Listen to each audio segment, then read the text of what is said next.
Good morning, students. Let's continue our third chapter, that is election and representation. So we have discussed the election system of India, and India has adopted first past the post system for election. Okay, so this is the system which you have to be clear about it, that this type of system FPTP has been introduced in India, and FPTP is still in exercise in India.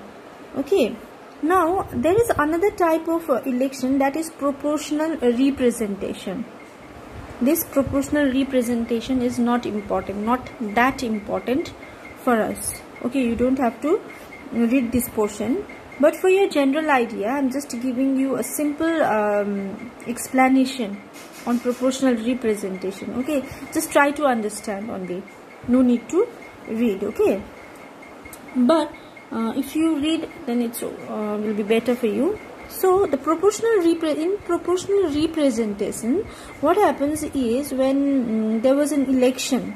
Okay, normally in election system we see the candidate, right? Whoever is competing the election, we always try to see the candidate, because that candidate will be the representatives of common people. Okay, in India, whenever we have an election, we used to have a clear idea about the candidate, whoever is contesting the election. But in this PR system, proportional representation, focus has been given to the party only, not the candidate. Okay, the people has to vote for the party, and it's upon the party that they will choose the representative according to them only. The party will decide who will be the representatives after the election.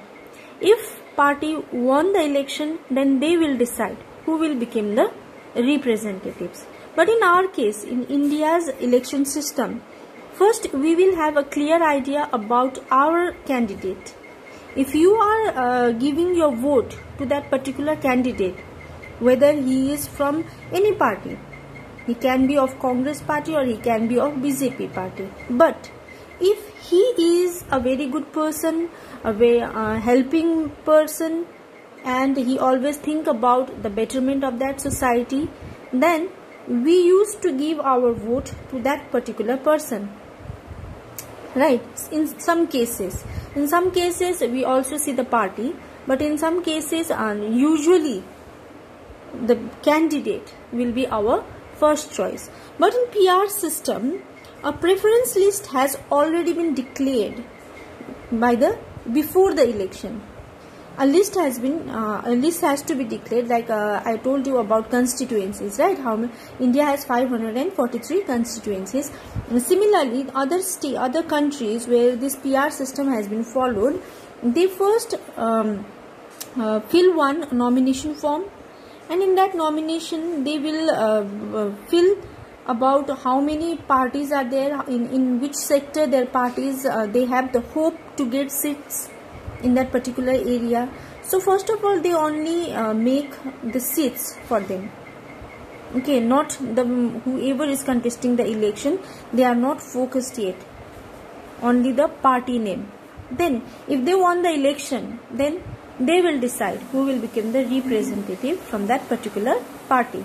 So this is called proportional representation. Understood? If you have any question, you can let me know. Okay, now we will discuss about why did India adopted FPTP system. So why is India adopted this system? Okay, first of all, this PR system, this is a very complicated system. It's not easy to understand by the common people.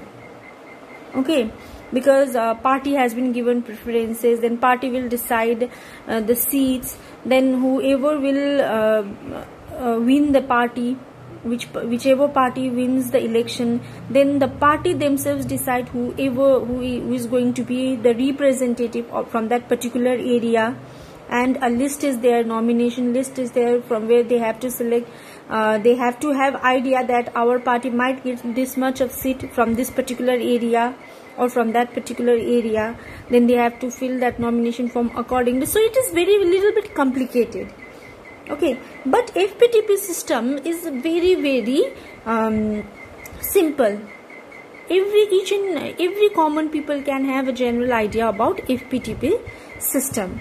Okay, because whoever wants to be elected, whoever wants to contest the election, they can fill a nomination form. First they have to go to the court.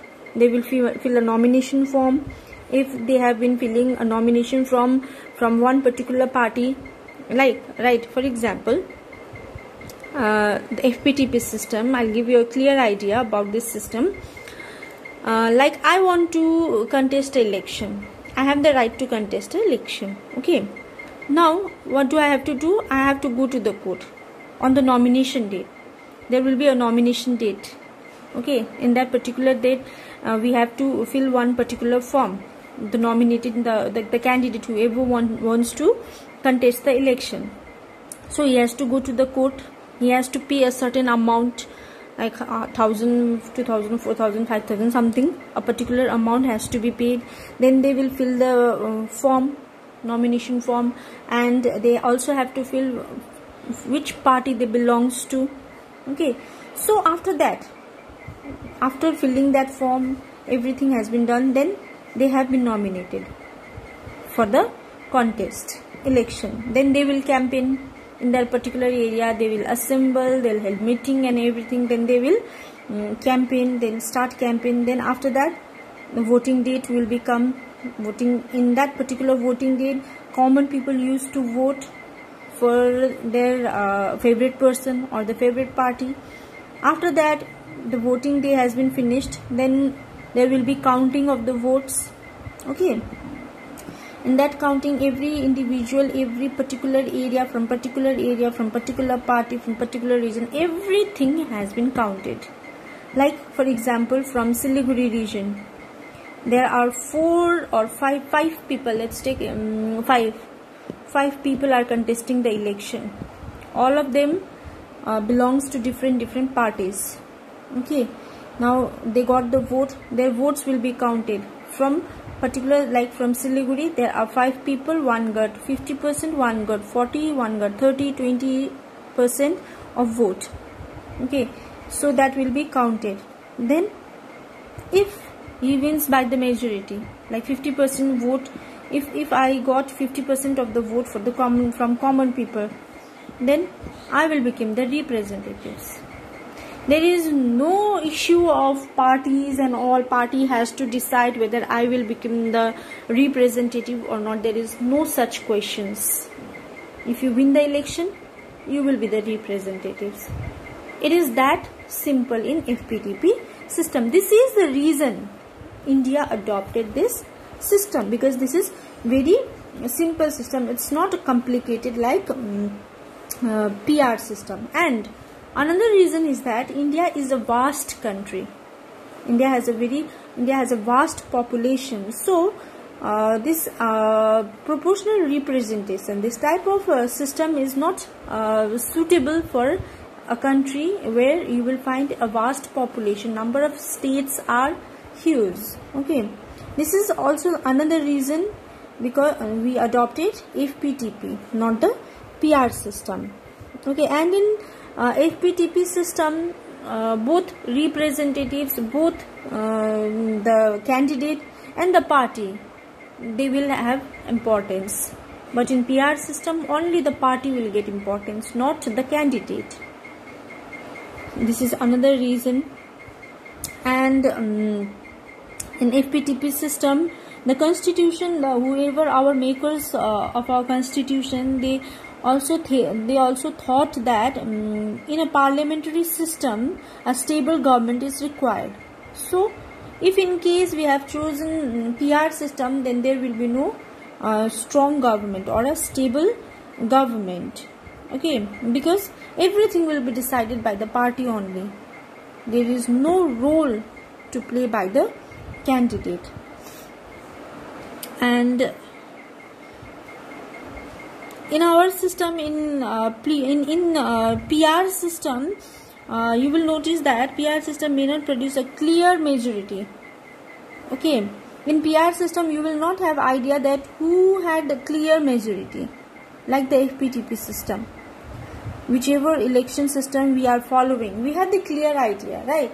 Like this person or this party got this much of majority of vote, then we have a clear idea. But in PR system you cannot have a clear idea about the majority of vote. That is another reason.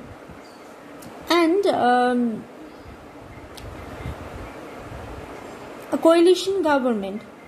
What is coalition? Coalition means a mixture of parties, right? Now we have a coalition government, NDA, and